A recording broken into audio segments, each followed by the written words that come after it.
Hola, ¿qué tal amigas y amigos? Bienvenidos nuevamente a Agroproyección 2025. Hoy, en este tercer capítulo, abriremos las puertas a uno de los desafíos más complejos y determinantes para el futuro agroindustrial del Uruguay: geopolítica y aranceles, el desafío de la carne uruguaya. Nos acompaña un panel de voces que no solo interpretarán el contexto global, sino que proyectan escenarios concretos. Desde la diplomacia comercial, el posicionamiento internacional y el impacto de nuevas condiciones arancelarias, exploraremos cómo Uruguay puede defender su competitividad sin perder su identidad. Contamos con la visión de referentes como el ingeniero agrónomo Eduardo Blasina, el profesor Ignacio Bartesagui y el economista Ignacio Munjo, tres miradas que confluyen en un momento crucial. Desde esta entrega ustedes contarán en pantalla con un código QR a través del cual pueden enviar sus comentarios, preguntas y temas que deseen sean incorporados en el ciclo en venideras entregas. Como siempre, llegamos a ustedes por Charrúa TV, por TV Cable en todo el país, también en nuestra emisión multiplataforma encabezada por nuestra pantalla en charrúa.tv y en los cables de todo el país, en YouTube, Instagram, Twitch y Flow, tanto por TV Cable como en su distribución satelital y en su aplicación. Gracias al respaldo institucional del Ministerio de Ganadería, Agricultura y Pesca, INAC, el Instituto Interamericano de Cooperación para la Agricultura, IICA, Universidad Católica del Uruguay y CERES, Centro de Estudios de la Realidad Económica y Social, y también, por supuesto, al compromiso de nuestros auspiciantes permanentes que apuestan con el conocimiento como motor de cambio. Prepárense entonces para un episodio que no esquiva la complejidad, sino que la transforma en oportunidades.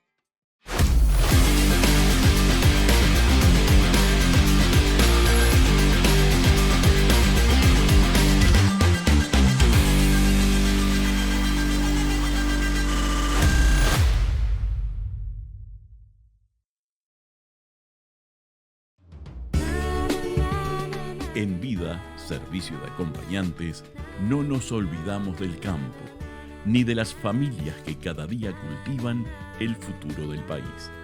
Ahora ofrecemos planes especiales para agrónomos, veterinarios, ganaderos, tamberos, agricultores, viticultores, granjeros y todos los que cada día siembran para el progreso del país. Vida, acompañamos al campo y a todo el Uruguay. Informate a través de nuestro WhatsApp 091-913-500.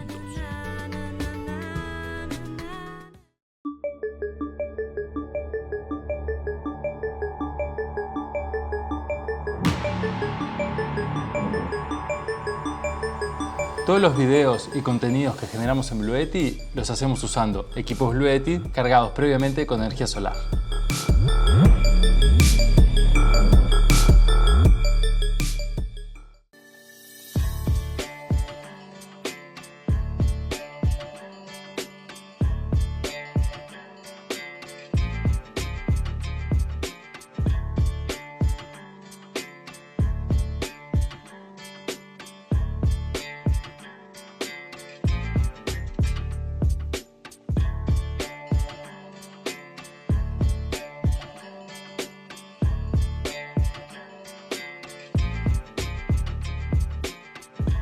Amigas y amigos, estamos recibiendo al ingeniero agrónomo Eduardo Blasina, fundador y director de Blasina y Asociados, expresidente de la Comisión de Agroecología y referente indiscutido en el análisis productivo y económico del agro uruguayo. Como ingeniero agrónomo con formación en economía agraria, ha sabido combinar técnica, comunicación y visión a largo plazo. su rol como coordinador de transiciones agroecológicas en su pasaje por el Ministerio de Ganadería, Agricultura y Pesca lo coloca en el centro de un cambio cultural profundo: integrar sostenibilidad con competitividad. Este es un ciclo que ha incluido, entre otros temas, precisamente la sostenibilidad y en particular la ganadería regenerativa. Sobre esa base, y antes de ingresar a otros temas, que para eso lo hemos convocado, nos gustaría tener un comentario respecto del desarrollo de la sostenibilidad en la producción agropecuaria, con énfasis en la ganadería. Bienvenido, Eduardo, y gracias por aceptar estar en este ciclo. ¿Qué tal, Jorge? Muchísimas gracias por la invitación. Un placer para mí estar en diálogo contigo y con tu audiencia. Bueno, yo creo que la sostenibilidad tiene varias aristas, todas muy importantes, porque desde mi punto de vista el deterioro de la biosfera, el deterioro del ambiente es una de las tendencias claves de este siglo. Cada vez es mayor y por lo tanto cada vez es más importante la necesidad de demostrar en cualquier actividad económica que no se contribuye a acentuar ese problema. Entonces, creo que desde ese contexto general es muy importante, y en lo específico de Uruguay, creo que es de las grandes ventajas que tiene la ganadería de Uruguay, también la agricultura, pero en específico la ganadería, tiene un claro diferencial allí, y creo que es un diferencial que hay que profundizar en la medición de huella de carbono en todos los procesos, hay que profundizar en la medición de biodiversidad, en calidad de aguas, en calidad de suelo, y bueno, creo que es un camino que no solamente nos posiciona mejor como país y como producto, sino que también permite condiciones mejores de producción en una época en la que los veranos van a ser siempre riesgosos y cada vez más. Por lo tanto, suelos más sanos permiten capturar más agua, retener más agua, y para que los suelos estén sanos, la biodiversidad es un requisito. Entonces, creo que es un concepto que es central para Uruguay y para el mundo. ¿Puede Uruguay aprovechar su reputación en sostenibilidad para diferenciar su carne en los mercados más exigentes? Sí, yo creo que no tiene todavía una expresión plena a nivel de precios, más que en algunos nichos, pero sí que es un componente que está indisociablemente atado al prestigio de Uruguay como país. Pensemos que ese prestigio de Uruguay como país, además de las reglas estables y del compromiso por cumplir los acuerdos internacionales, tiene componentes más específicos como la matriz energética renovable que tiene Uruguay, como la ley de protección del monte nativo, que es de larga data, en fin, los planes de uso y manejo de suelos. Uruguay tiene todo un conjunto de bienes públicos y de reglas de juego que creo que, complementados por la trazabilidad, permiten que tengamos un precio de exportación de carne muy bueno, un precio de ganado diferencial respecto en este momento a Brasil y a Paraguay claramente. Y bueno, no sé si es un gran volumen el que se coloca específicamente a un mejor precio por esta diferencia capital, pero sí que en su conjunto hacen a que la carne uruguaya sea muy reconocida a nivel mundial. Bien, ahora me gustaría ingresar, sí, a los temas por los cuales te hemos convocado fundamentalmente. Dos temas que, más allá de tus conocimientos, son parte de tu pasión en la comunicación, como son la geopolítica y la economía y los mercados. ¿De qué manera los conflictos geopolíticos actuales y el régimen arancelario estadounidense pueden impactar en las decisiones productivas y en los modelos de producción en Uruguay? Bueno, yo creo que a grandes rasgos, en primer lugar, diría, hemos pasado de un mundo en el que se apostaba al libre comercio, a la cooperación internacional, para entrar a un mundo en el que distintos bloques buscan optimizar su peso político específico. Y claramente hay un viraje allí en el Estados Unidos de Donald Trump, muy importante, y en la Rusia de Vladimir Putin.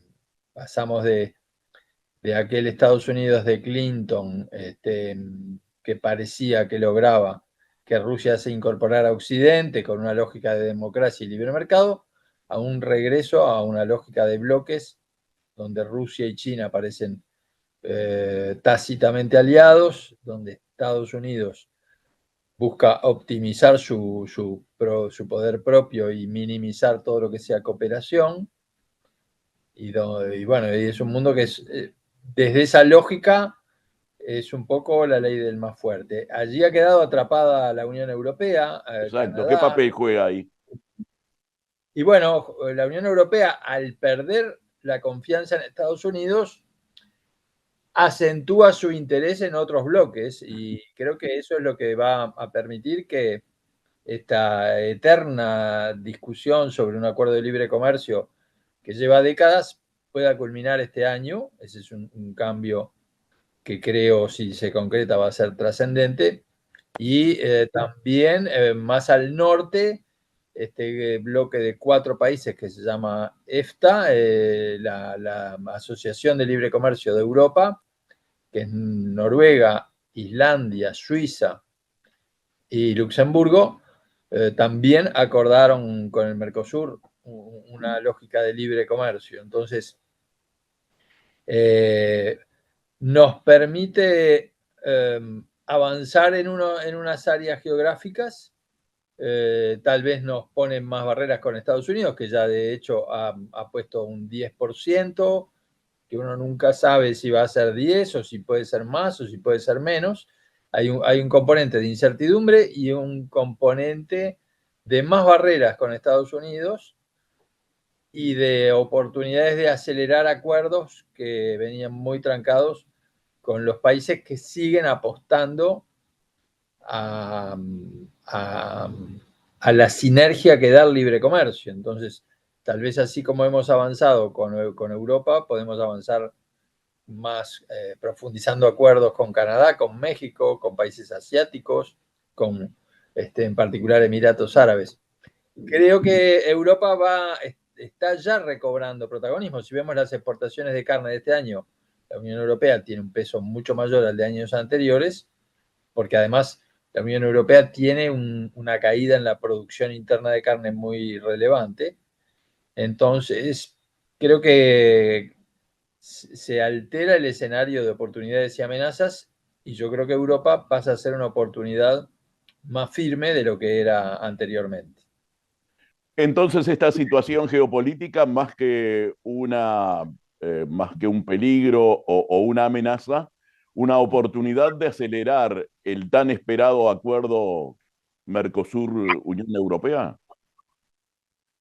Tiene oportunidad, tiene ese componente de oportunidad, tiene como amenaza que el mundo va a crecer menos, y tiene como amenaza que Estados Unidos nos levanta un poco su propio arancel. Pero un mundo de confrontación es un mundo más complicado, ¿no? Con menos crecimiento, más gasto en defensa, más déficit fiscal, más endeudamiento. Entonces, lo que creo es que cambia el escenario de cuáles son oportunidades y amenazas que tenemos. La oportunidad es acelerar acuerdos que antes nuestra contraparte no tenía tanto apuro por concretar. Ahora sí lo tiene. La amenaza es que es un mundo que crece a tasas más lentas y destina muchos más recursos a armamento. Y hay un viejo dicho en economía que dice, si hacemos más cañones tenemos que hacer menos manteca, ¿no? O sea, si hacemos más la economía funciona con recursos finitos. Si los países destinan más armamento, van a destinar menos a alguna otra cosa, que dentro de las cuales está el consumo de alimentos, y por lo tanto es una lógica más incierta, de crecimiento menor, de muy poca previsibilidad. No podemos saber cómo va a terminar la guerra Rusia-Ucrania, cómo va a terminar la lógica de Medio Oriente, cómo va a ser la arquitectura de aranceles que va a terminar llevando adelante Estados Unidos. Entonces, esos son todas amenazas: poca previsibilidad, poco crecimiento, más déficit, más deuda, y oportunidades de los que dicen, bueno, si Estados Unidos pone barreras, bajemos barreras con otros socios, y ahí creo que el Mercosur ha cobrado un protagonismo que no tenía. Una incertidumbre sobre la cual hay que estar muy atentos, sobre todo nuestro Departamento de Comercio Exterior, a través de la Cancillería, a través de INAC, a través de todas las herramientas que Uruguay tiene para estar atentos a las oportunidades. Y allí, ¿qué papel está jugando también nuestro principal competidor con China, que es Oceanía, ¿no? Su cercanía muchas veces nos deja no fuera de juego, pero en desigualdad de condiciones, sobre todo respecto de nuestros precios, pero además nuestra distancia, que eso genera también un aumento en nuestros costos. Sí, pero ese es un componente, podríamos decir, bastante estructural. O sea, Australia siempre va a ser un competidor tremendo en carne vacuna, Nueva Zelanda siempre va a ser un competidor tremendo en carne ovina y en lácteos. Pero eso, en cualquier escenario, a la hora de entrar a China, ellos, como tú decías, están más cerca, tienen acuerdos de libre comercio, tienen una capacidad de marketing brutal. Entonces, ahí tenemos dos competidores en distintos rubros, pero los dos vinculados con la ganadería de Uruguay, que son competidores de primer nivel. La limitante que tienen es que su capacidad de aumentar la producción está muy acotada, porque Nueva Zelanda es un país prácticamente del tamaño de Uruguay y Australia es muy grande, pero en realidad cuando uno mira el área de desierto que tienen y el área realmente productiva, ya no es tan grande y ya tienen niveles muy altos de productividad. Entonces, nos compiten muy fuerte, pero su capacidad de llevar la producción mucho más allá de los niveles actuales es bastante acotada. O sea que creo que afortunadamente hay espacio para ellos y para nosotros en un Asia que todavía tiene mucho por crecer en términos de demanda. ¿Cómo viene jugando Uruguay en todo este contexto? Recientemente hubo una delegación en Japón, ha participado, como venía participando, en ferias internacionales de alimentación. Hay que seguir en ese rumbo, hay que cambiar mover el timón hacia un lado o hacia otro. Cuando digo hacia un lado o hacia otro, me refiero a China y Estados Unidos, o mantenerse ahí al margen del conflicto y tratar de negociar con ambos. Yo creo que Uruguay no está en condiciones de tomar parte en ningún conflicto. De hecho, no toma parte en ningún conflicto, ni en Medio Oriente, ni en el conflicto Estados Unidos-China.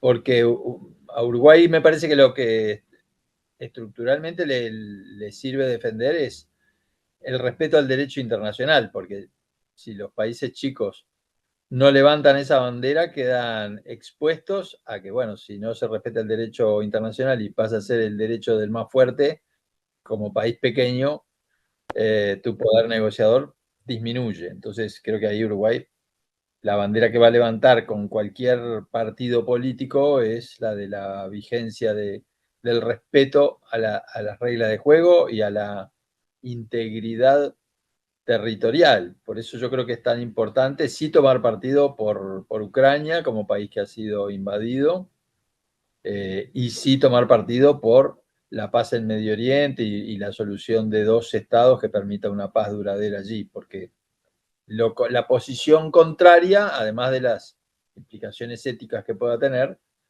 es una posición en la que las fronteras pasan a ser vulnerables, y eso es tremendamente riesgoso de nuevo para un país que militarmente nunca va a poder hacer frente a un país mediano o grande. Pero en términos comerciales, creo que Uruguay tiene dos zonas que me parece que deberían ser prioritarias. Una es Medio Oriente, justamente, donde Uruguay tiene una inserción que podría ser mayor en productos de alto valor agregado, en carne, en lácteos, y de nuevo, como país, creo yo que ha tenido históricamente posiciones equilibradas en Medio Oriente. Tiene aquí dentro del país una comunidad palestina, musulmana y una comunidad judía que conviven sin problemas. Creo que eso nos da una cierta carta de entrada en todos los mercados. Podemos venderle a Israel, a Qatar, a Arabia Saudita. Eso, hay mercados allí de un importante volumen de población, de un importante volumen de poder adquisitivo, occidentalizando sus pautas de consumo, muy interesados en carne vacuna, en carne ovina, eventualmente más interesados en lácteos que antes. Ese es para mí un foco. El otro foco donde me parece que hay que enfatizar es en Asia, pero en el otro extremo, en el sureste de Asia, donde está Indonesia, Malasia, Vietnam, Tailandia, Singapur, países que tienen mucha población, también con un crecimiento económico fuerte, con una clase media potente, y donde Uruguay tiene una presencia todavía bastante limitada. Hay Además, que seguir insistiendo para mejorar esa presencia allí. sí, y yo creo que además tenemos una ventaja, que es que la vicecanciller tiene una amplia experiencia de haber trabajado diplomáticamente allí en estos últimos años, o sea que tenemos ventajas hasta por la composición de nuestra Cancillería. Yo creo que esos dos lugares para mí son los que Uruguay debería priorizar como fuentes potenciales de crecimiento exportador en los principales rubros de alimentos.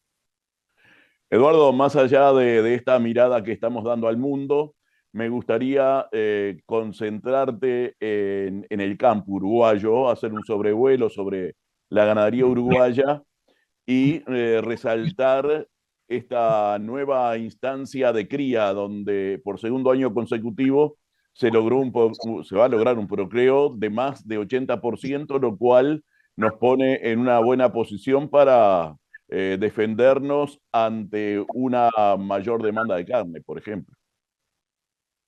Sí, yo creo que es un momento interesantísimo de la ganadería. Nosotros hemos incluso armado grupos de productores para tratar de aprovechar este momento de la mejor manera. Tenemos récord de terneros por un lado, vamos a tener muy probablemente 2 pariciones consecutivas de más de 3 millones de terneros, algo que nunca había pasado. Y tenemos prácticamente que precio récord de carne de exportación en la otra punta. O sea que tenemos la locomotora cinchando más fuerte que nunca por el lado del precio de exportación y más vagones para acompañar a esa locomotora en la otra punta. Entonces, creo que es un momento muy interesante. Tal vez estrictamente el precio récord de la carne fue en 2022, cuando China tuvo un momento muy especial, pero en el segundo semestre de este año el precio ya va a ser más alto que el de 2022 y con mercados mucho más diversificados de aquel entonces. De manera que yo creo que, bueno, la ganadería está en un momento realmente histórico por el potencial que tiene, porque creo que permite pensar en todavía más terneros de los que tenemos actualmente, en esos 3.100.000, 3.200.000 de estas apariciones podrían en un mediano plazo pasar a ser 3.300.000, 3.400.000, y en tratar de resolver la parcial contradicción que hay entre exportar en pie y faenar, ¿no? O sea, si logramos que se mantenga una exportación en pie de 300, 400.000 animales y que la industria faene 3 millones de cabezas, bueno, ahí realmente la ganadería entra en otra etapa en la que conviven, se concreta la convivencia entre faena y exportación en pie. Se logra un crecimiento tal que supere esa contradicción, porque hoy perfectamente un industrial, sobre todo los industriales pequeños uruguayos, pueden decir, bueno, todo muy bien, pero tengo poca materia prima para trabajar a un precio que realmente es muy exigente para una industria lograr un margen pagando más de $5 por kilo de carcasa de novillo. Pero bueno, si logramos una oferta mayor en los próximos años, un precio que capaz que no es 5.15 como es ahora, pero es 4.70, 4.80, y una ecuación que le cierra todos los eslabones, me parece que es como terminar un proceso que empezó cuando logramos portar en pie, quedar libre de aftosa vacunando. Bueno, vamos acomodando todo de tal manera que se puede convivir con una apertura plena de mercados sin que haya nadie perjudicado. Completar ese combo y la frutilla de la torta sería volver a mejorar el precio del dólar. Una cosa que no es fácil si miramos al mundo y vemos que la moneda norteamericana está bajando o con la incertidumbre de saber a cuánto va a estar el dólar, ¿no? Sí, yo creo que ahí tal vez también completamos un proceso de llevar la inflación de Uruguay al 3%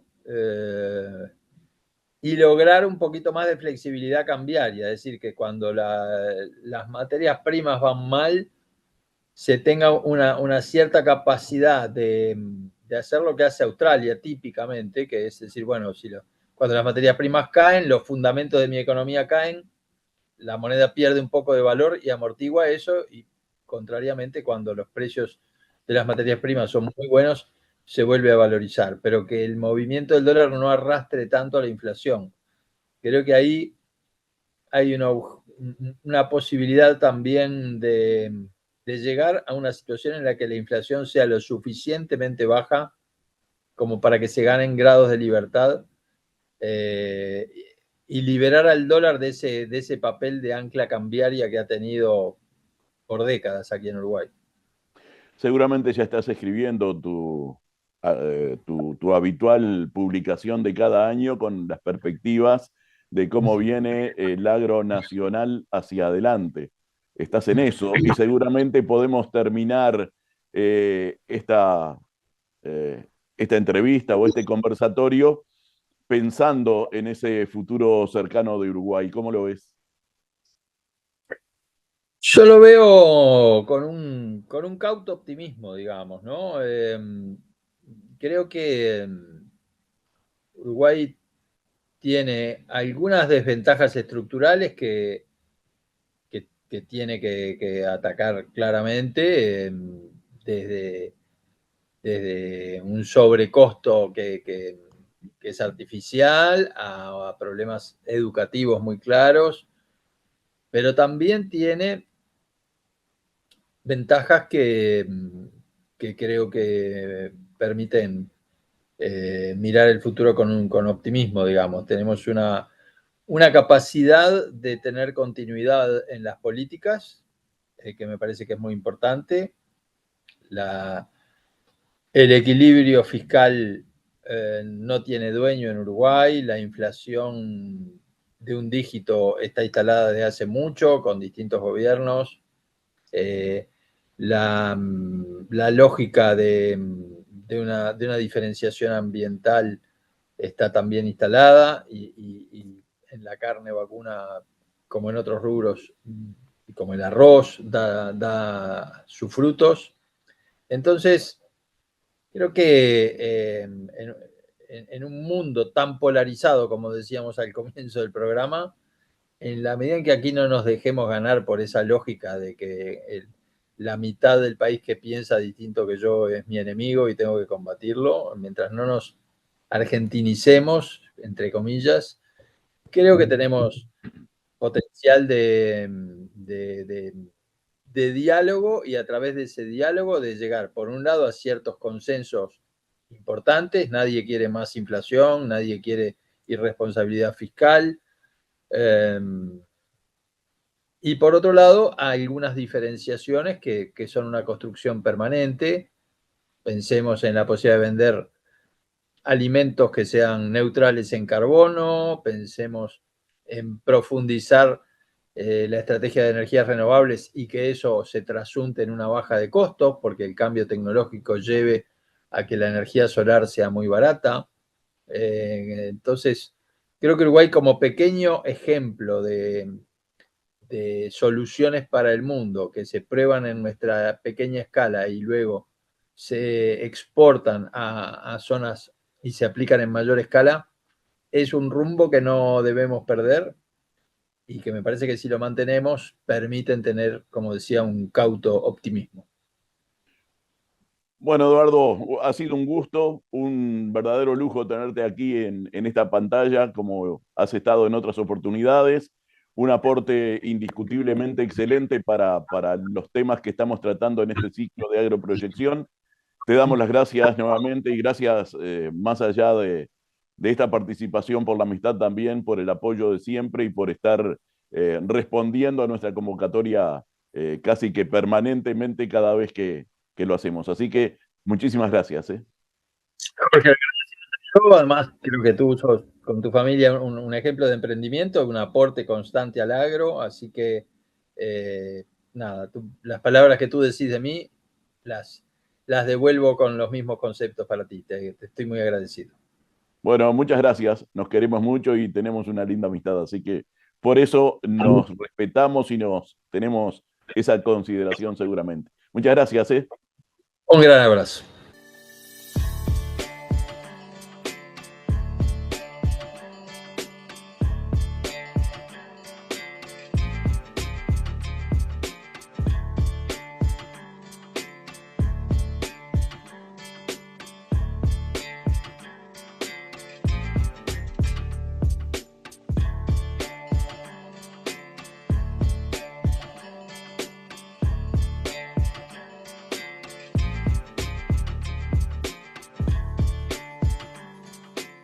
¿Necesitas una herramienta eficiente para mantener limpio tu corral? El palón de arrastre hidráulico J. Harwich es tu aliado perfecto. Con un ancho de trabajo de 3 metros y una capacidad de arrastre de 2,7 metros cúbicos, realiza el trabajo de forma rápida y precisa. Sus cuchillas de acero al boro endurecido, con regulación de profundidad, compensan el desgaste aumentando la vida útil del equipo. J. Harwich, siempre a tu lado en el campo. En InfoAgro somos especialistas en repuestos y maquinaria agrícola.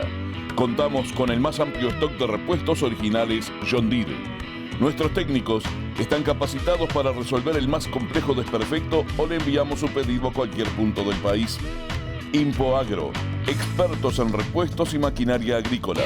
Ruta 2, kilómetro 208-500, José Enrique Rodó, Soriano. Visítenos en nuestra página web.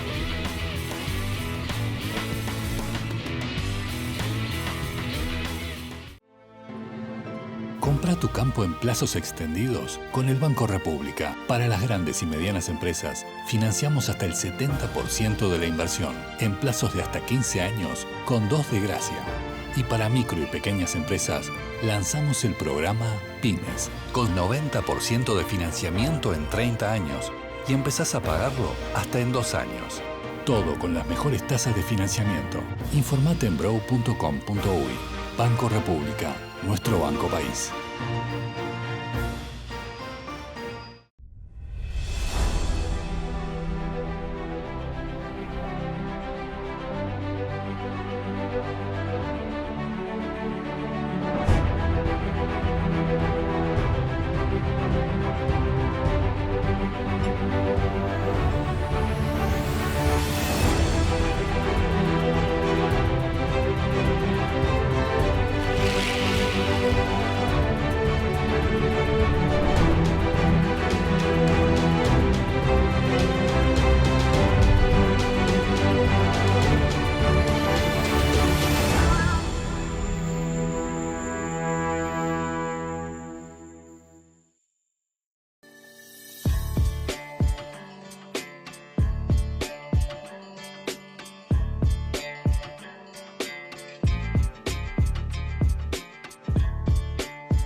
Amigas y amigos, en este tramo de Agroproyección 2025 nos honra recibir al profesor Ignacio Bartesagui, referente en Relaciones Internacionales y Comercio Exterior. Su mirada estratégica permite comprender cómo el mapa geopolítico y comercial se redibuja con cada decisión de los grandes actores globales. En un contexto donde el presidente de los Estados Unidos acaba de aplicar un arancel del 50% a las importaciones desde Brasil, queda claro que las decisiones comerciales ya no responden únicamente a la lógica o de mercado o de acciones políticas con un impacto inmediato capaces de cambiar las reglas de juego para toda la región. Bartesagui seguramente nos ayudará a leer estas señales, entender cómo se negocian los intereses nacionales en ese escenario incierto y qué rol puede jugar Uruguay frente a lo que parece una diplomacia cada vez más impredecible. Bienvenido, Ignacio, y el disparador para el inicio de nuestro diálogo está planteado. ¿Qué lectura debe darse a la decisión reciente de Trump y cómo Uruguay debe posicionarse para sostener la relación comercial y política con Estados Unidos, habida cuenta de ser hoy el principal socio comercial del país? Hay una luz amarilla por allí. ¿Qué tal? Gracias, ¿eh? No, un gusto, Alonso. Gracias por la invitación.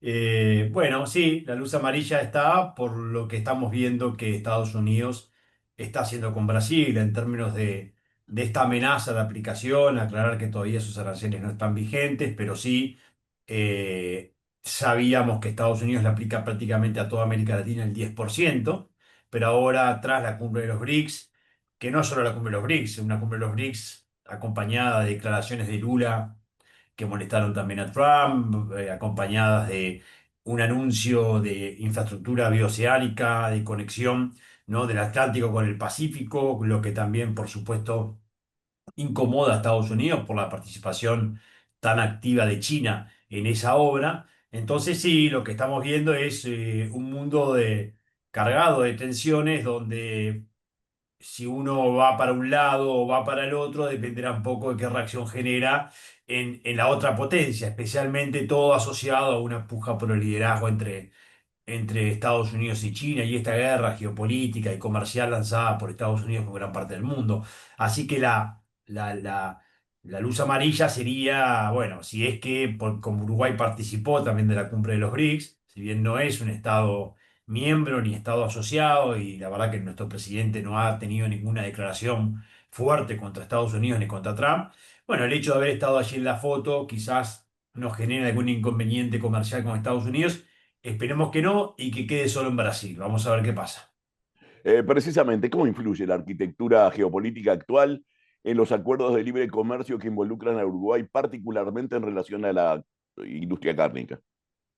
Bueno, es un tema extremadamente importante para Uruguay, es Alonso, porque digamos, la carne está necesitando, por supuesto que se puede aumentar, ¿no?, el stock bovino en Uruguay, eso está estudiado, pero necesitamos incentivos para que eso ocurra, ¿no? Y esos incentivos están asociados de cierta forma a la apertura. Uruguay hoy está, bueno, bastante estancado en este sentido, o sea, tiene, como vos bien sabés, y la audiencia que sabe mucho de este tema, tiene las cuotas de acceso a la carne, que eso ya están definidas. Digamos, algunas cuotas empiezan a tener problemas porque, por supuesto, Estados Unidos no respeta lo que ha acordado en el marco de las cuotas en esta nueva guerra comercial de Trump, pero de todas formas ahí tenés un acceso. Y después lo que no tenés, y el mundo sí tiene, es acceso a través de los acuerdos comerciales.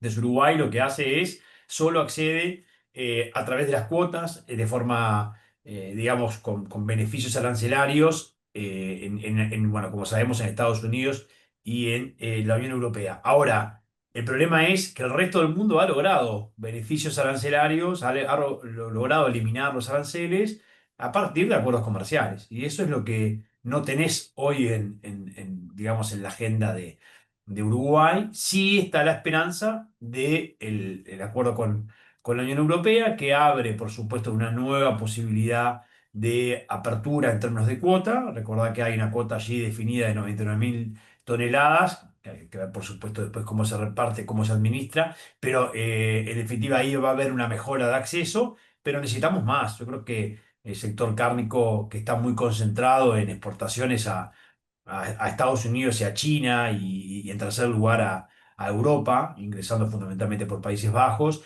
yo te diría que hay una gran oportunidad de expandir estas relaciones. Lo que está asociado a temas sanitarios, en algunos casos, algo se está avanzando en Filipinas, algo se está avanzando en Malasia, algo se está avanzando en Indonesia, y fundamentalmente lo que tiene que ver con el halal, que es una restricción que tenía Uruguay y que también nos dejaba fuera de algunos mercados árabes. Bueno, se está avanzando ahí, pero todavía queda mucho por hacer para dar una señal de, ok, vamos a seguir invirtiendo en este sector porque estamos ganando acceso. Hasta ahora eso está un poco lento. Precisamente, ¿qué rol juega el Mercosur en la negociación de aranceles para la carne uruguaya? ¿Esto es una herramienta útil o una traba en este contexto internacional? Y otra pregunta que está muy relacionada con esto también, ¿qué estrategias debería adoptar Uruguay para fortalecer su poder negociador ante bloques como la Unión Europea, China o el Tratado Transpacífico? Bueno, es complicado porque el Mercosur ha jugado de cierta forma como un bloque que afectó la posibilidad de que Uruguay se abra al mundo, ¿no? Esperamos ir todos juntos y nunca fuimos todos juntos. ¿Por qué? Porque Argentina y Brasil son esencialmente proteccionistas y lo siguen siendo, independientemente de los colores políticos que estén de un lado o de otro y que, como sabemos, cambian. Eh, la gran apuesta, Alonso, ahí es el acuerdo con la Unión Europea. Esa es la gran apuesta. Y después, por supuesto, que este nuevo anuncio que se dio la semana pasada vinculado al EFTA, que son los países europeos que no forman parte de la Unión Europea, también tienen, bueno, también exportamos carne, digamos, a Suiza y a Noruega, y allí tenemos aranceles elevados y también cuotas. Entonces, podría abrirse una oportunidad. Pero hasta ahí nos vamos quedando, ¿no? La pregunta es si en conjunto con el Mercosur vamos a poder acceder a los principales mercados de compradores de carne, ¿no? Especialmente mejorando las preferencias en China, que es el principal importador mundial de carne, seamos claros con esto. Y después, en segundo lugar, está Estados Unidos. Pero después hay mercados que realmente importan mucha carne y que tú no le estás exportando. Y eso va a ser difícil hacerlo de forma conjunta con el Mercosur. Por eso yo insisto que el CPTPP, como lo mencionabas, o lo que tiene que ver con la flexibilización para intentar avanzar con China, sigue siendo algo que debe estar en la agenda en Uruguay, porque veo difícil, independientemente del cierre o no del acuerdo con la Unión Europea este año, veo difícil que juntos podamos abrirnos a Asia-Pacífico del Mercosur. Y para el sector cárnico, como para el sector lácteo, o como para el sector de las frutas, o como para el sector de los alimentos procesados, Alonso, la apertura internacional es clave y todavía nosotros estamos muy por debajo, estamos relativamente en peores condiciones que nuestros competidores directos. Si vos te comparás con Australia, con Nueva Zelanda, Sin por duda. supuesto que ellos tienen una apertura mucho mayor que la que tenemos nosotros, y nosotros seguimos esperando buenas noticias que no terminan de venir. Ahora estamos todos expectantes de la buena noticia con la Unión Europea, que insisto, no va a salvar al sector cárnico. No estoy diciendo que el sector cárnico necesite salvarse ni que esté en crisis. Lo que estoy diciendo es que si uno quiere seguir expandiendo y apostando al sector cárnico, apostando a que podamos tener más faena o que podamos tener, digamos, un stock bovino o ovino mayor, bueno, va a depender de las señales que des en cuanto a la apertura, porque hoy estás en un techo. Hoy estás en un techo. Hoy, con las condiciones actuales de acceso, no tenés capacidad, además de las tensiones comerciales que van surgiendo, que Justamente, Ignacio, ¿cómo ves en este sentido al actual equipo de comercio exterior, tanto de Cancillería, las acciones que desarrolla INAC? Van apenas 4 meses de estos nuevos equipos, pero ya debe haber una lectura de cuáles son las políticas que van a seguir, ¿no? bueno, como decís, es apresurado todavía tener una conclusión en 4 meses. Pero bueno, ya sabemos, por ejemplo, lo que apuestan en términos del Mercosur, ¿no? Lo que parece claro es que este gobierno está descartando la flexibilización del Mercosur, por lo tanto está descartando un TLC bilateral con China. No va a seguir insistiendo respecto a eso. No se ve tampoco claridad con el CPTPP, digamos, se dice que no se abandonó la posibilidad de ingresar al CPTPP, pero tampoco se están llevando acciones muy claras en ese sentido. Y después, lo que sí creo, Alonso, que se va a hablar bastante es de promoción comercial. Por eso hay ahora un enfoque a los nuevos mercados de Asia, hay un acercamiento de Lubetkin a la ASEAN, hay este interés de, bueno, de poder acercarse a India, o sea, grandes mercados consumidores de alimentos que Uruguay tiene oportunidades. Creo que eso está muy bien. Lo que igual, eso no te resuelve, eso es un pilar de la inserción internacional, la promoción comercial o los temas sanitarios y fitosanitarios. Por supuesto que son pilares importantes. Ahora, la pregunta es los acuerdos comerciales, ¿cómo bajas aranceles? Y ahí es donde hay, bueno, quizás algunas diferencias en este gobierno con respecto al gobierno anterior, en cuanto a que no parece haber una voluntad de ir solos. O sea, el otro día Orsi fue muy claro en su discurso en el Mercosur, dijo, Asia-Pacífico necesitamos apertura de mercados, pero también dijo en unidad y en consenso.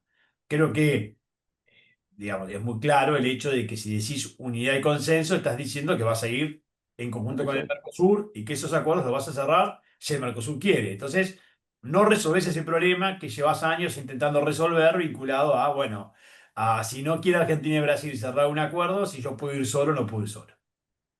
Ahora miro un poco más globalmente al mundo. ¿Qué impacto pueden tener los conflictos geopolíticos en los que están involucrados clientes fuertes de productos uruguayos? Israel, Estados Unidos, de algún modo China también. Impacta porque por supuesto que impacta en precio. Primero que estos conflictos impactan en el precio del petróleo, en algunos casos como vimos recientemente en algún pico debido al enfrentamiento, inédito por cierto, enfrentamiento entre Irán e Israel, pero con el apoyo, como vimos, y con la intervención de Estados Unidos.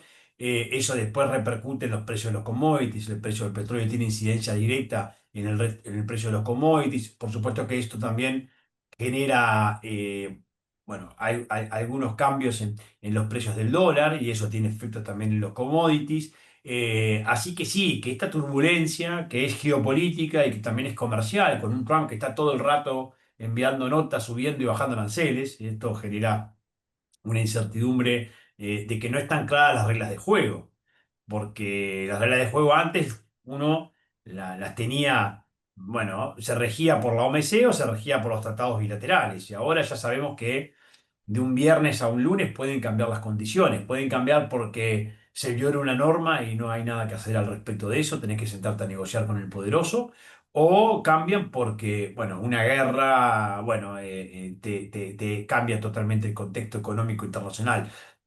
Pero bueno, ese es el mundo que tenemos hoy, y es el mundo en el que nos vamos a mover por los próximos años. O sea, sí vamos a tener seguramente algunas treguas, como la que estamos teniendo ahora entre Israel e Irán, o la que probablemente se pueda anunciar entre Israel y Hamás, o lo que pueda eventualmente ocurrir con Ucrania y Rusia, pero van a ser treguas, Alonso? No van a ser paz. O sea, la No va a ser paz un acuerdo definitivo. no van a haber acuerdos definitivos. No van a haber acuerdos definitivos porque no hay incentivos para eso en un mundo que está cambiando de época y que está generando nuevas reglas de juego y que está asumiendo el poder de nuevos actores. Entonces, en ese escenario lo que va a haber es más incertidumbre, más conflictos emergentes, o sea, va a acabar uno, pero va a empezar otro. Terrorismo va a seguir, por supuesto, va a haber una nueva etapa de terrorismo, quizás con sus nuevos vínculos o con sus nuevas características, especialmente con ciberataques. De repente no vamos a ver tantos atentados en ciudades como veíamos hace unos años, en lo que vamos a ver es otro tipo de atentados, pero todo eso genera incertidumbre, genera tensiones en las cadenas de abastecimiento, genera, bueno, mayores riesgos a la hora de operar y genera así, bueno, tener más resiliencia para poder seguir operando aunque tengas inconvenientes. Y eso va a tensionar, por supuesto, todas las cadenas logísticas, va a tensionar los precios, va a tensionar tu relación con los proveedores, y al final vas a llegar a algo que tiene que ver con, bueno, yo necesito mi producto, no me importa quizás a qué precio, lo necesito y lo necesito en este tiempo, y eso va a generar vínculos muy especiales para los proveedores que, bueno, que tienen confianza. Y Uruguay creo que ahí juega un rol, más allá de que somos muy chiquitos y es un mercado pequeño, Uruguay no es un actor poco importante en la agroindustria. En términos internacionales, es un actor relevante en la agroindustria y en esto de los alimentos. Y su estabilidad o su forma de ver el mundo, o su forma de ver las reglas de juego, o su compromiso con un concepto más amplio de la sostenibilidad, por decirlo de cierta forma, y de la sostenibilidad de los negocios, creo que le pueden permitir, bueno, ganar un poquito de terreno en esos negocios. Vamos a ver si es que lo aprovechamos, ¿no? Ignacio, han cambiado mucho las cosas, evidentemente, pero a partir de guerras mundiales, Uruguay se desarrolló en materia de desarrollo, se amplió el espectro en cuanto a la producción de alimentos, ¿verdad? Y tuvo una demanda importantísima y fue vital para cumplir con ese desarrollo. Han cambiado mucho las cosas, la tecnología es diferente, los conflictos son distintos, pero probablemente sea una oportunidad más allá de un riesgo importante, ¿no?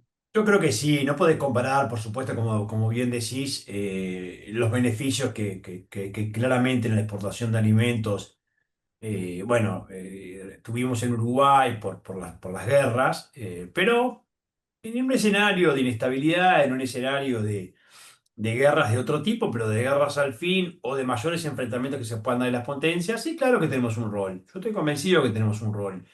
A ver, lo que tenemos que tener es una estrategia de cómo movernos en ese escenario. A mí lo que me queda duda a veces es si tenemos esa estrategia, si en Uruguay estamos pensando 4 pasos para adelante. No lo sé, la verdad, sinceramente, pienso que a veces damos vueltas en círculos con lo local y nos quedamos un poco con miradas cortas y no logramos, bueno, ir más allá de 4 o 5 años y estamos hablando ya de las próximas elecciones y todo eso en términos políticos. Y yo creo que esto de la inserción, esto de la geopolítica, esto de los cambios estructurales en la economía internacional, hay que estar permanentemente pensándolos, hay que viajar, hay que ver qué pasa en el mundo y hay que, bueno, prepararse para eso. Obviamente que Uruguay tiene, bueno, esto que decíamos de la estabilidad, de las instituciones, una democracia sólida, es una población pequeña que puede moverse rápido, tiene grandes oportunidades en algunos temas energéticos, por supuesto que la gran apuesta de hidrógeno verde es relevante, y tiene que ser un jugador en los alimentos, ¿no? En un concepto amplio de seguridad alimentaria, Uruguay tiene algo para decir, y creo que además eso asociado bueno, a las cadenas de abastecimiento seguras, digamos, ¿no? O sea, eso de ser un amigo proveedor, ¿no? Yo te puedo garantizar que no voy a andar cambiando de proveedor, sino que si yo me comprometo con un contrato lo voy a cumplir. Creo que ahí tenemos un rol que jugar. También tenemos muchos desafíos, ¿no? Tenemos muchos desafíos relacionados a la apertura internacional, como hablábamos recién, a la promoción comercial, o llamar inteligencia comercial también, a seguir trabajando los temas sanitarios y fitosanitarios, bueno, a la reforma del Estado en un sentido amplio, o sea, cómo las instituciones todavía en Uruguay son grandes, se mueven lento, no tienen en todos los casos el nivel de profesionales que deberíamos tener a esta altura. Y eso de pensar un poco en estrategia es relevante. Ahí tenés cómo bajar los costos del Estado, ¿no? Los costos de operación. Ahora hay un anuncio positivo del ministro de Economía en ese sentido, pero hay que hacer mucho Exacto. más. Tenemos que hacer. Esos, perdón, Ignacio, esos que tú mencionabas son los más urgentes desafíos para que Uruguay mantenga su posicionamiento en materia de colocación de carnes en el mundo. Bueno, lo que pasa es que tú ya tenés una relación que no ha cambiado, una relación con las economías que les exportás, digamos, que fundamentalmente, insisto, es China, Estados Unidos y la Unión Europea, ¿no? Porque otro gran esfuerzo que hay que hacer ahí es ver la cantidad de países que están comprando carne a nivel mundial por arriba de 500, 600 millones de dólares, que crecen mucho más en el dinamismo que otros países y nosotros no estamos exportando allí o porque tenés una restricción sanitaria, o porque directamente ese mercado no lo atendés por un tema de precio, por un tema. Porque también es cierto que este sector está bastante extranjerizado. Digamos, ¿no? No todas las decisiones se toman en Montevideo, muchas de estas decisiones, como sabemos, se toman en Brasil, ¿no? Sí, Y no, sí. y no es tan fácil. Pero yo lo que quisiera es que la carne sea como una puerta de entrada a un vehículo para que atrás de la carne vayan muchos otros productos. ¿Cuáles, por ejemplo? Y bueno, sin lugar a dudas, Uruguay tiene un rol que jugar en los lácteos, es un sector que está en una crisis bastante importante. Sin lugar a dudas, yo creo que el vino tiene una gran oportunidad de colarse atrás de la carne. Creo que otra gran cantidad de productos alimenticios que no, y más industrializados, que en Uruguay todavía no tienen la importancia que deberían bueno, para esa imagen internacional positiva que tenemos con los alimentos. Y eso sí tiene que ver con lo otro que hablábamos. Eso sí tiene que ver con algo que hay que discutir, que es los costos de producción del país, los costos energéticos, que tiene que ver la rigidez laboral, ¿no? El rol de los sindicatos, la falta de apertura. Digamos, todo esto es lo que te genera que es caro producir en Uruguay. Entonces, ¿cómo vas a desarrollar una industria alimenticia de valor agregado si no tenés acuerdos? Eso es caro. Y si además tenés Exacto. problemas laborales. No me cierra la ecuación. Me cierra la ecuación cuando mi ventaja comparativa es tal, porque tengo de base una diferencia asociada, bueno, a los recursos naturales, o a la escala, que, bueno, le paso por arriba a estas deficiencias, pero después estas deficiencias para otro tipo de industria son las que explican por qué Uruguay no está jugando un rol en la exportación de muchos otros productos con más valor agregado. Te interrumpí y creo que hace unos segundos intentabas ingresar en las medidas recientes a nivel del gobierno quitando presión tributaria a las ventas al exterior. ¿Pueden ser bienvenidas por el rubro exportador, sobre todo el agroexportador? Deben ser bienvenidas, deben ser bienvenidas. Por más que estamos hablando de no sé, lo que dijo el Ministerio de Economía son 20 millones de dólares. Tú me dirás, eso es muy poco, Ignacio. Y sí, claro, si exportás por Fue mi arriba. lectura, sí, ¿Eh? fue mi lectura. Sí, sí, bueno, la comparto, o sea, es poco, es poco. Si vos lo comparás eso en términos de lo que exportás en un año en Uruguay, es prácticamente nada, pero yo prefiero eso que nada. Yo prefiero la Ujú. señal. Por supuesto que me hubiera gustado que me eliminen la tasa consular, me hubiera gustado que esas medidas tengan un impacto mayor en términos de beneficios para los exportadores e importadores, pero por supuesto que lo veo positivo el hecho de que arranques a poner arriba de la mesa de que el costo país, el costo operativo del país, tiene múltiples razones. Y esa es una. La cantidad de trámites y de burocracia que está asociada al comercio exterior. Tiene que haber otras también. Tenés que bajar la tasa consular. Claro, la tasa consular implica perder más de 300 millones de dólares en el fisco anual, ¿no? Pero de Exacto. cierta forma, en algún momento tenemos que discutir eso. Tenemos que discutir de seguir sacando trámites, tenemos que discutir de, bueno, cómo hacemos para que todo esto que nos jactamos tantos y que todos estamos tan orgullosos vinculado a la energía renovable, ¿no? Bueno, haga bajar los costos de la electricidad del país. Pues si vos no tenés gas en abundancia como tienen los países de la región, si no tenés, por supuesto que no tenés petróleo, lo tenés que importar. Entonces depende de los vaivenes del precio de este recurso. Si no tenés energía barata, porque todavía no hay una asociación en la baja del costo con lo que has hecho en energía renovable, que sabemos que nuestra matriz energética es fundamentalmente renovable. Bueno, ¿cuál es el incentivo de instalarse aquí? Bueno, que es un país serio, que tiene buenas instituciones, que tiene un puerto natural, bueno, relativamente competitivo, pero ojo, porque acá también tenés problemas, porque el mundo se mueve y Brasil está anunciando un corredor bioceánico donde tú no estás ahí. Yo me pregunto, ¿cómo nos metemos en esto que acaba de anunciar en los BRICS Brasil? Porque hay que pensar cómo nos metemos ahí. Nos vamos a meter a través de la hidrovía de la Laguna de los Patos, vamos a conectarnos, bueno, vamos a conectar el sector arrocero con el sur de Brasil para poder sacar nuestra mercadería por ahí y después eventualmente usar ese canal bioceánico. O sea, ¿quién está pensando en todo esto? Yo no lo sé, Alonso, de repente vos lo sabés, yo no lo sé. No. Me parece que en Uruguay sigue faltando mirada de largo plazo, sigue faltando Sí, un sí. poquito de los ejercicios prospectivos para ver cómo nos movemos. Pero bueno, con respecto a las medidas de O'Donnell, yo sí te digo, comparto contigo que me quedé con gusto a poco, pero prefiero eso como un inicio, digamos, ¿no?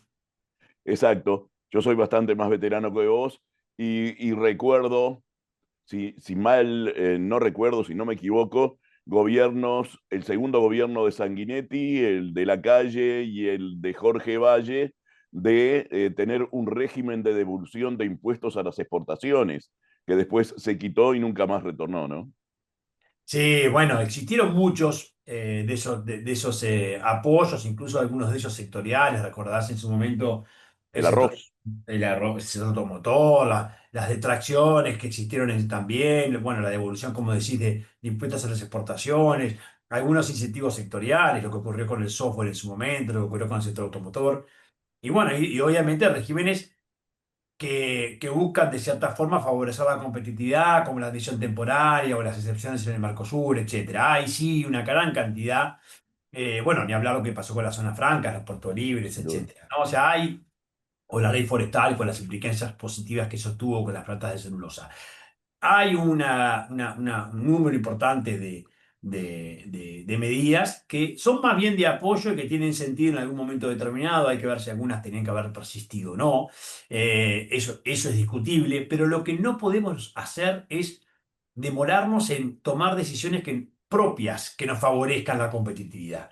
Porque por supuesto que hay muchas que no dependen de nosotros porque nadie quiere discutir tu pertenencia al Mercosur. Entonces, si cerrás sobre un acuerdo comercial, y bueno, no va a depender de vos, va a depender de que Europa quiera cerrarlo y supere la restricción de Francia para cerrar el acuerdo con la Unión Europea, va a depender de qué propone Brasil, con quién abrirse. Digo, ya ese juego lo perdiste, porque está claro que nadie en Uruguay quiere discutir la pertenencia al Mercosur, por lo tanto, ese capítulo vamos a dejarlo de lado. ¿Qué te queda por hacer? Y bueno, miremos todas las trabas que tenemos a la operativa e intentemos eliminarlas. Bajemos todo lo que es el adicional al arancel externo común del Mercosur. O sea, ¿cómo vas a tener, Alonso, un 5% adicional al ya elevadísimo arancel que tenés en el Mercosur? Sin ¿Cómo, duda. cómo puede ser que, no, que eso se sostenga en el tiempo con la única justificación, digamos, recaudatoria? No, no puede ser, no puede ser porque Uruguay no puede tener en este nivel de desarrollo y queriendo dar una discusión de salir de esta trampa del desarrollo medio, pasar a ser realmente un país desarrollado, que ingresa a la OCDE, de todo este sueño que algunos economistas tienen, bueno, me parece bárbaro, pero tenés que tomar muchas medidas internas que no las tomás porque no lográs consensos básicos en eso. Mirá, yo te pongo un ejemplo solo. Mirá lo que plantea el sindicato. El sindicato está en un momento de problemas de productividad importante que tiene el país, con sindicatos que han dado señales a la inversión extranjera complicadas, porque hay algunas empresas que se han ido. La pregunta es por qué se han ido. Y bueno, hay una empresa japonesa que se fue hace poco, que yo en mis viajes a Japón me han dicho muchas veces, estamos preocupados por el nivel de productividad de Uruguay. Alonso, nos creemos productivos, no somos productivos en Uruguay en términos comparados, ¿eh? Y después a eso le agregás, bueno, otro tipo de restricciones. ¿Cuál es el incentivo para operar en Uruguay? Entonces, vos tenés que volverte mucho más atractivo, porque ahora Argentina ya no es lo que era antes. Paraguay está recuperando su institucionalidad, está generando más certeza jurídica y los costos de producción son bajísimos. Entonces, tenemos que de una vez por todas ver, pero la propuesta del sindicato es acortar la jornada laboral. Entonces, vos por un lado planteás que tenés problemas de productividad, tenés sindicatos que te generan señales equivocadas a la inversión extranjera. Y la propuesta termina siendo bajar la jornada, acortar la jornada laboral. Yo, sinceramente, creo que hay como dos visiones muy distintas y no hay definitivamente consensos básicos en este sentido. Difícil de solucionar el tema de productividad ante el acortamiento de la jornada laboral, pero eso es un tema seguramente a charlarlo más adelante. También charlar de algunas conquistas o avances de estos temas que hemos venido hablando aquí, que son simplemente el planteo público de muchas dificultades, muchas señales que hay no solo a nivel local, sino en el mundo para tratar de desarrollar la economía, que sobre esa base también se desarrolla el capital humano, ¿no? Definitivamente, mucho, mucho por discutir y bueno, y quizás el mensaje eh, debería ser discutámoslo. O sea, no podemos seguir dando vueltas. Lo que yo digo es que hay que discutirlo. Quizás en términos de apertura internacional este año tenemos la buena noticia de la Unión Europea y eso cambia muchas cosas. Y eso puede cambiar bastante el Mercosur para el 2026. Pero todo lo otro que hemos discutido, que está en paralelo y que muchas de esas cosas las podemos hacer nosotros, vamos a hacerlas, vamos a discutirlas, porque si seguimos dando vueltas, el mundo se mueve muy rápido, el mundo cambia realmente muy rápido y hay otros países que están tomando decisiones que me doy cuenta que van a otra velocidad que las que se discuten en Uruguay, ¿no? Muy coincidentes con lo que nos decía hace minutos nada más el ingeniero Eduardo Blasina, quien desde otro punto de vista, sobre todo productivo, miraba también todas estas, todo este escenario local y mundial, y probablemente vaya en el mismo sentido dentro de unos minutos tu tocayo Ignacio Munjo, quien en nombre de Ceres estará también por aquí. Así que te agradezco muchísimo que hayas participado aquí, tu aporte siempre es más que relevante y gracias por asignar este tiempo de tu cotidianeidad para recibirnos. No, con todo gusto y ojalá que nuestra conversación, bueno, colabore con los debates que el país tiene que tener y por supuesto que con Blasina coincido también mucho en su visión y sé que mucho también ha hecho un esfuerzo muy importante desde Ceres para identificar las tablas burocráticas que estábamos conversando, así que me imagino que los tres estamos bastante alineados en este sentido. Un abrazo, Alonso. La verdad que un foro de altísimo nivel con este triángulo que hemos logrado trazar con tres expertos de primera línea. Así que muchísimas gracias por tu participación. Un abrazo, muchas gracias a ustedes.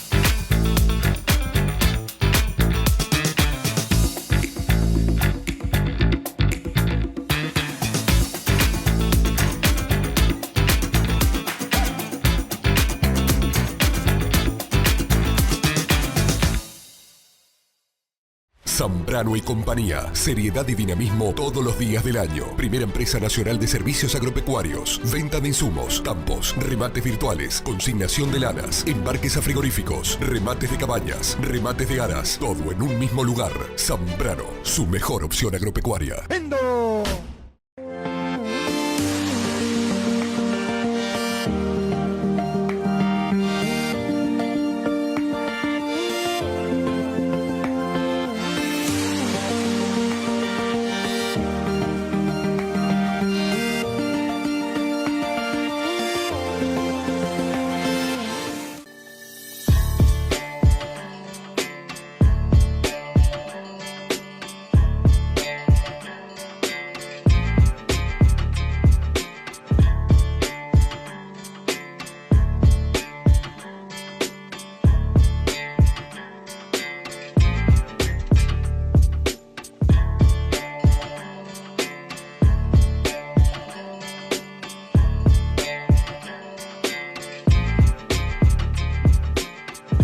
Amigas y amigos, en este tramo final de esta nueva entrega de Agroproyección estamos recibiendo al economista Ignacio Munjo, quien es un profesional riguroso y agudo, dirige Ceres, Centro de Estudios de la Realidad Económica y Social, y es miembro activo de las principales instituciones económicas del país. Les debo comentar que su mirada conecta coyuntura global con decisiones locales, por eso lo hemos convocado. Como analista de impacto económico y conferencista, su capacidad para convertir datos complejos en insumos estratégicos lo convierte en voz clave para entender qué está en juego en el comercio internacional. Gracias, Ignacio, por participar de este conversatorio. Y en el comienzo a mí me gustaría que nos cuentes un poco acerca de cuál ha sido el resultado de un viaje reciente a Japón junto con otros uruguayos y analizando precisamente el comercio exterior uruguayo y el comercio exterior de Japón y cómo nos insertamos en ese comercio tan desarrollado y donde la carne uruguaya tiene una cabida seguramente, además de otros productos, pero sobre todo la carne uruguaya, una cabida indudablemente importante, ¿no? Gracias por estar. ¿Qué tal, Jorge? Un placer poder hablar con ustedes. La verdad que fue una misión muy, muy interesante, público-privada. Nosotros fuimos de parte de Ceres a una misión que estaba encabezada por el Ministerio de Ganadería, Agricultura y Pesca, por el ministro Frati. Estaban también las principales autoridades de Uruguay 21, de la Agencia Nacional para el Desarrollo, de la Corporación Nacional para el Desarrollo, y después, bueno, empresas interesadas en el mercado japonés y en atraer inversiones de Japón a Uruguay, todo en el marco de la Expo Osaka, que es una exposición universal que se realiza cada 5 años usualmente. La última vez había sido en Dubái, también estuvimos presentes, y que bueno, es un evento gigantesco que dura 6 meses, que empezó en abril, va a estar hasta octubre. Para que se hagan una idea, van a pasar por las instalaciones que son monumentales en el sur de Osaka, casi 30 millones de japoneses.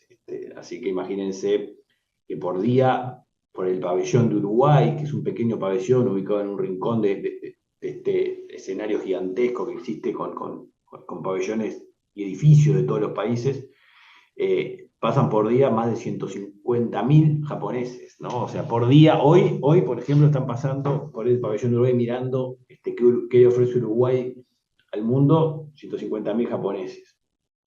La verdad que es un mercado impresionante, es un país impresionante, estamos hablando de una potencia, de un país de un nivel de ingreso altísimo, calidad de vida muy elevada, gusto por la calidad muy alto, y disposición a pagarlo, y eso es lo más importante cuando uno piensa en el posicionamiento de Uruguay a nivel internacional, ¿no? Con un país que se ha vuelto caro, que tiene condiciones estructurales de encarecimiento y que, bueno, tiene que apostar a conseguir y abrir mercados y aumentar la participación en mercados que valoran y pagan la calidad, como es justamente el caso de Japón.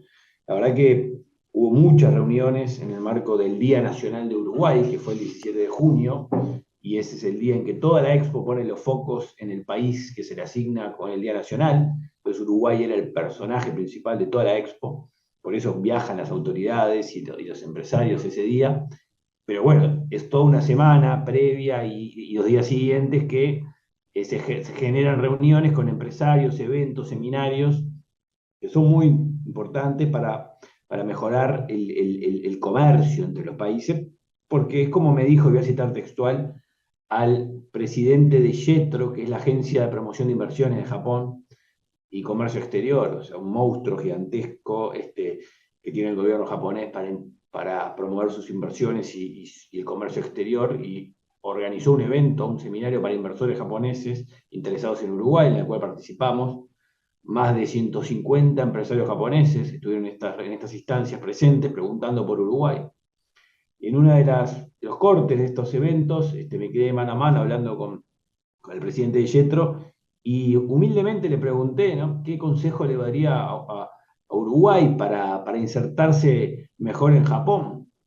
Porque la verdad que el comercio que Uruguay tiene con Japón todavía es muy chico en relación al potencial, ¿no? O sea, podría ser mucho más. No es fácil ingresar porque es un país que tiene sus trabas proteccionistas, que es un país muy exigente, pero la respuesta fue muy, muy ilustrativa lo que me dijo el presidente. Me dijo, Uruguay tiene muy buenos productos, es una buena marca a nivel internacional. Lo que pasa es que no lo conoce nadie. O sea, duro, pero cierto. En Japón no los conocen. Saben alguna mención, el expresidente Mujica es una persona muy querida en Japón, hay libros en japonés de Mujica, pero los productos del Uruguay, o sea, cuáles son los productos que tiene para ofrecer, y también las posibilidades de invertir en Uruguay por parte de japoneses, no son muy conocidas, y por eso este tipo de viajes son tan importantes para que Uruguay sea conocido en Japón y los japoneses se interesen. Había 150 que preguntaban, ahí el gobierno uruguayo hizo una presentación muy buena de las fortalezas del país, las tradicionales, ¿no? Porque lo interesante de esto es que uno viaja con distintos gobiernos y los argumentos de venta del Uruguay en el exterior son siempre lo mismo. La estabilidad institucional, la estabilidad macroeconómica, la calidad, la confianza, atributos que son ya históricos de nuestro país, que han trascendido gobiernos y que son nuestra carta de presentación a nivel internacional. Después, obviamente, salta a la luz lo caro que está el país. O sea, en uno de los comentarios los japoneses hacían referencia a lo caro que estaba el Uruguay, pero que bueno, que valoraban la calidad de la producción.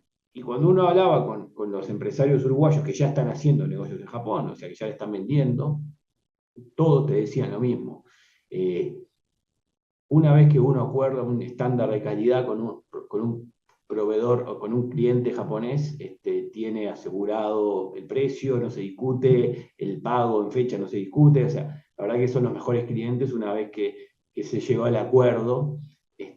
No pasa con otros mercados, tengámoslo claro, que con otros puntos del mundo se está renegociando permanentemente las condiciones, los precios. Acá los japoneses son personas muy honestas, muy amables, pero también tremendamente rígidas y exigentes, y no aceptan fácilmente cambios en las condiciones. O sea, son duros, ¿no? Muy duros, pero muy profesionales, muy serios y exigentes. Y ahí es donde uno ve como un mercado que hay que trabajarlo. O sea, no puede quedar una puerta, Ignacio, que ha quedado entreabierta. ¿Cómo hacemos para abrirla un poco más? Bueno, primero, los que ya están ahí, obviamente cada uno que fue tuvo sus propias reuniones privadas, ¿no? Incluso nosotros también hicimos acuerdos institucionales con organizaciones similares a CEDES, pero a escala japonesa. Imagínense, monstruos gigantescos de miles de personas con los cuales hicimos acuerdos, muy interesantes para apoyar en esta iniciativa de que Uruguay sea más conocido en Japón. O sea, acordamos enviarles nuestros informes, nuestros trabajos, y que ellos se distribuyan en Japón entre empresarios para que conozcan más del Uruguay. Eso es nuestro aporte para eso, que creemos que podemos aportar con dos instituciones muy importantes de Japón, el Nomura Research Institution y el Japan Association for Latin America, que son dos importantes instituciones que tienen visión global para Japón. Y después cada empresario hizo sus tareas, y ahí fueron reuniones privadas que cada uno coordinó y avanzó. Creo que puede hacer a nivel nacional, aprovechar lo que resta de la Expo, que para mí es importante. Hasta mediados de octubre va a estar el pabellón de Uruguay, entonces generar eventos. Ahí está trabajando Uruguay 21 en generar nuevas instancias más allá del Día Nacional. Hubo una presencia muy fuerte del INAC en los eventos, o sea, promocionando la carne. Tengamos claro que los japoneses son muy intensos consumidores de carne, o sea, el menú japonés está muy presente la carne, obviamente de alta calidad, muy alta calidad. Nosotros recorrimos supermercados, varios por Tokio y por Osaka, y es impresionante ver las vitrinas de los supermercados que parecen joyerías, los pedazos de carne, cómo se presenta, la estética.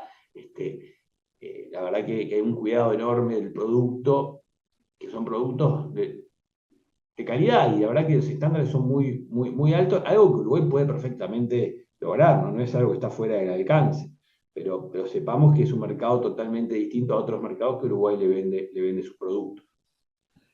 Una instancia muy importante, habida cuenta del contexto internacional, ¿verdad? Estos conflictos geopolíticos existentes, los cambios en las políticas de aranceles de Estados Unidos. Y yo ya entro en tema, que fue para lo que te convocamos, además de conocer esas importantes noticias referentes a Japón. ¿Qué señales macroeconómicas debemos seguir en los próximos meses para anticiparnos a probables nuevos cambios en los aranceles o preferencias de Estados Unidos? Bueno, Uruguay tiene que tener algo claro, que Estados Unidos es el principal socio comercial del país, número uno. El principal destino de las exportaciones de Uruguay, cuando se las mide correctamente, que no son solo bienes que salen por aduanas, sino también son servicios. Estados Unidos es el primero. Arriba de China, arriba de Brasil, arriba de la Unión Europea, arriba de todos. ¿Por qué? Porque los servicios que Uruguay le vende, fundamentalmente servicios profesionales y de tecnología de la información, el principal mercado, el 85% de las ventas son a Estados Unidos. Además que Uruguay le vende carne, le vende madera, le vende cítricos, varios productos. Pero los productos, es el gran cliente de la industria de software del Uruguay, que tanto ha crecido en los últimos años. Por lo tanto hay que cuidarlo. Ese es el primer mensaje que uno quiere dar. O sea, tenemos a nuestro principal cliente primero ser consciente de eso, porque lamentablemente no hay conciencia. Uno dice, popularmente se cree que China o que Brasil es el principal, porque son datos que están mal medidos, porque no se deja fuera todos los servicios. Entonces, primero tengamos claro que Estados Unidos es nuestro principal cliente en el mundo, que hay una tradición larguísima de más de 200 años de relaciones entre Uruguay y Estados Unidos a nivel comercial, y que puede crecer mucho más si se hacen bien las cosas, porque no hay techo para venderle nuestros productos a Estados Unidos. Está en una situación muy delicada, se mira con lupa las acciones que toma cada país.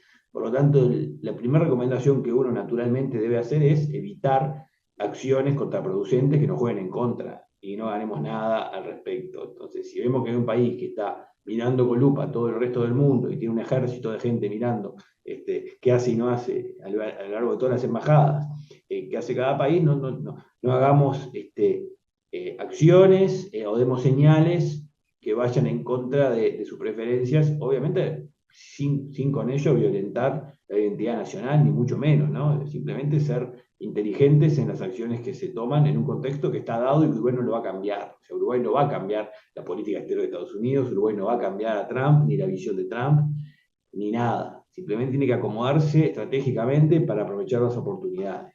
Y todo esto que se habla de tarifas es para producciones de bienes, no de servicios. Hoy tiene arancel cero para ingresar a Estados Unidos en servicios, y eso es lo que ha permitido en gran parte que sea un sector que haya crecido tanto. Eso hay que cuidarlo, porque eso también pasa por una decisión discrecional. Por ahora, esta ida y vuelta de tarifas a Uruguay no lo ha perjudicado del todo, porque también ha aumentado el costo de competidores de Uruguay. Entonces, cuando el producto uruguayo entra, compite con productos que también tienen que estar pagando nuevos aranceles, y capaz que proporcionalmente más que lo que pagaban antes, y a Uruguay en algún sentido hasta lo ha favorecido, lo puede favorecer, siempre y cuando no se sigan incrementando aranceles por otras razones, como las que se anunciaron esta semana con respecto a la reunión de los BRICS, por ejemplo. Pero bueno, eso hay que ver cómo se termina de materializar. Lo que es claro es que hay un nuevo escenario mundial, donde las reglas son difusas, son arbitrarias, y hay que saber que Uruguay no la va a cambiar. No vamos a hacer, nosotros somos actores secundarios, tengámoslo claro, no vamos a cambiar nada, simplemente podemos meter la pata si no hacemos las cosas de forma inteligente. Ignacio, son nuevas reglas de juego a las cuales hay que estar muy atentos. ¿Cuál es la vulnerabilidad de Uruguay en el comercio cárnico, sobre todo cárnico, ante una eventual escalada proteccionista global? Esa imitación que puede tener otros países para entrar en esa guerra de aranceles que ha iniciado Estados Unidos y que puede afectar a nuestros clientes. Lo primero que hay que tener claro es que la producción de carne en Uruguay está estancada hace 20 años, ¿no? O sea, más o menos se produce lo mismo todos los años y no se logra romper una especie de techo de cristal que existe cuando habría potencial. Hay capacidad instalada ociosa para producir un 30% más de carne, y no se hace fundamentalmente porque no es rentable, porque el acceso a los mercados no es bueno. Se agotan rápidamente las cuotas con aranceles bajos o exoneradas, tanto en Europa como en Estados Unidos, y ya se pasan a pagar aranceles elevados, arriba del 30% cuando se acaban las cuotas, como es el arancel que hay que pagar en mercados como Corea y Japón, que son mercados protegidos, muy exigentes.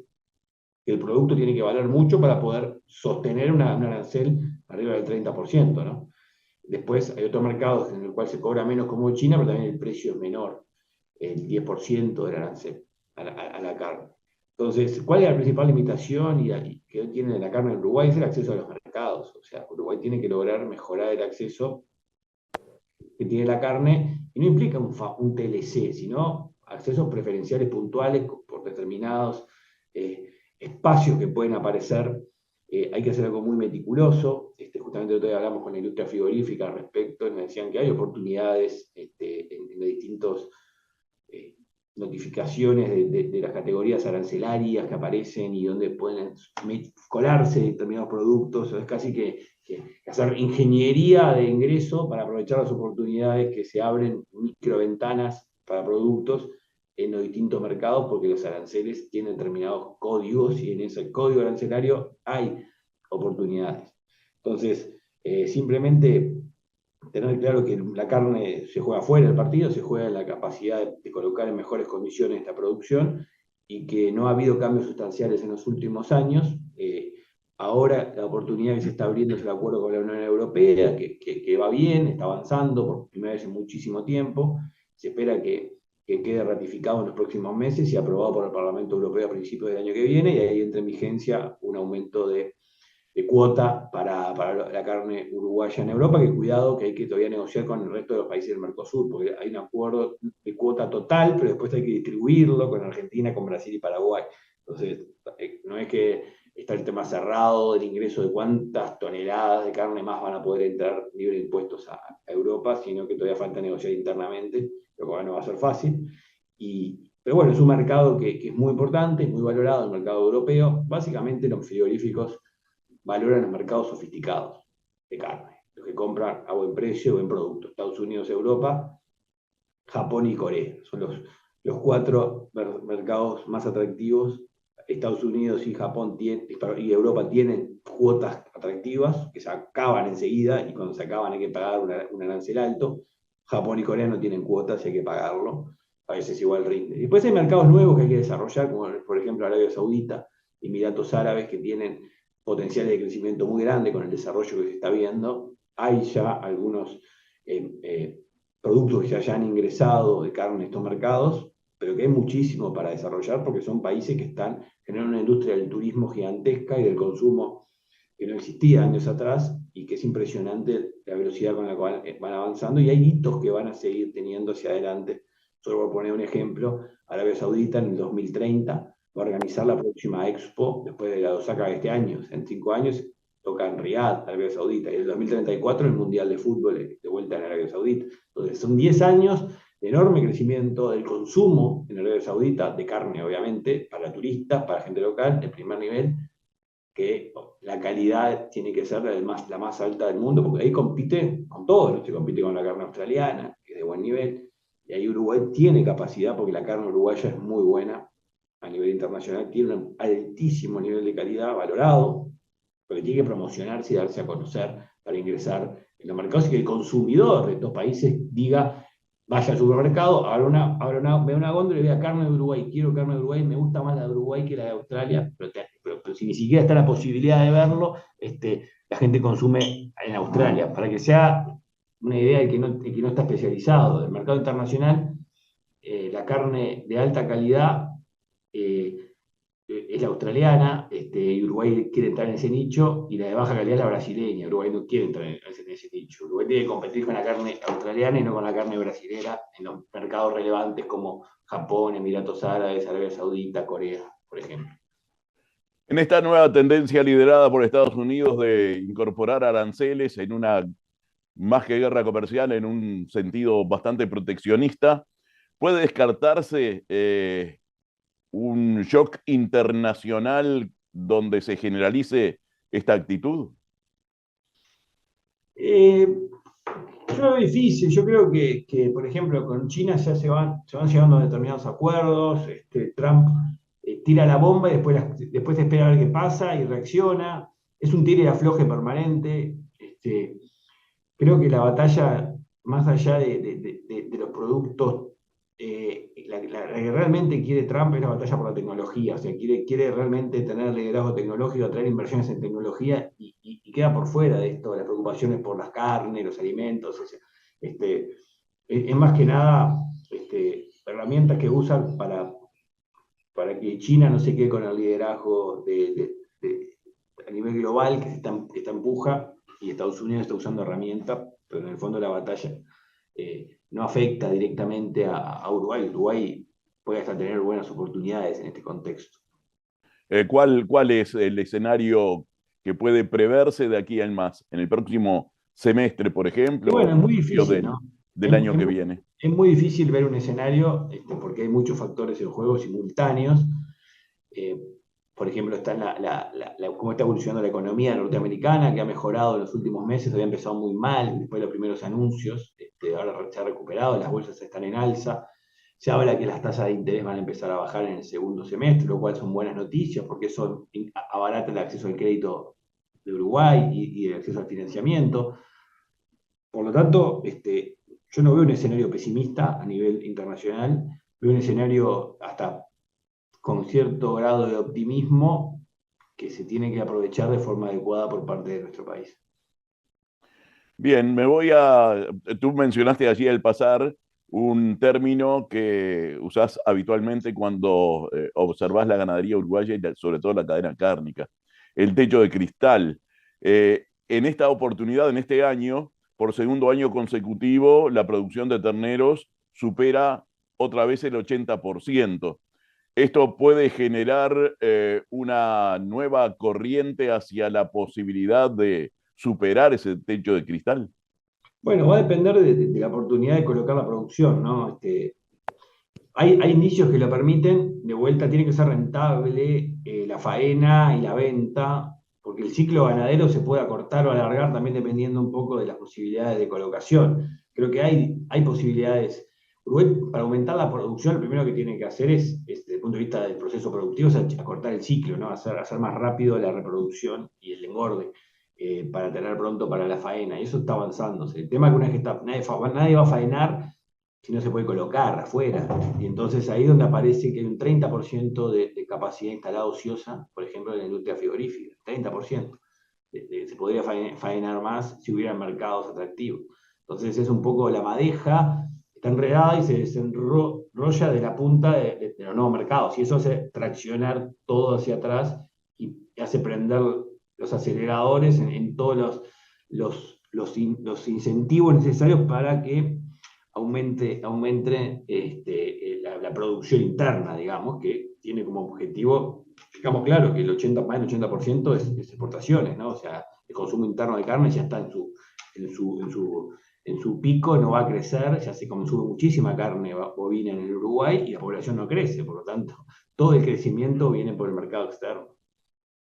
Bueno, finalmente entonces el mensaje debería ser estar atentos a los avatares del comercio mundial, estar atentos a la producción y sobre esos dos elementos tratar de colocar esa producción que podría mejorar sobre la base de ese crecimiento productivo que está evidentemente en marcha, ¿no?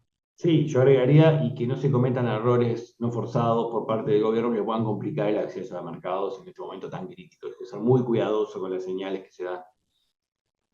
Ignacio, muchísimas gracias por haber participado en este ciclo de agroproyección. Sabemos que tenés una intensa actividad y que pudiste hacer un paréntesis en eso para poder atendernos y participar. Así que muchísimas gracias, como has participado otras veces. Un placer y un fuerte abrazo para ti y para toda la audiencia.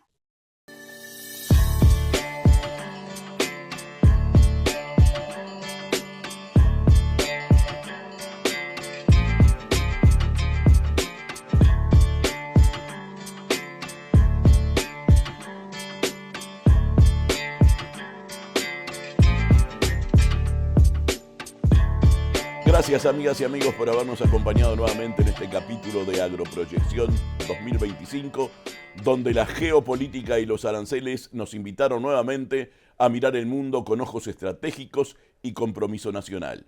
Los contenidos de esta entrega y de toda la serie están disponibles en nuestro canal de YouTube y desde ahora ustedes cuentan, como les decíamos al principio, con la posibilidad de enviar sus comentarios y temas que deseen sean incluidos en este ciclo a través del código QR que encuentran en pantalla. Les invitamos entonces a comentar, compartir y sobre todo participar. Nos reencontramos muy pronto con el próximo episodio donde seguiremos trazando juntos el mapa del agro que se viene, porque construir futuro es entender el presente. Que pasen ustedes muy bien.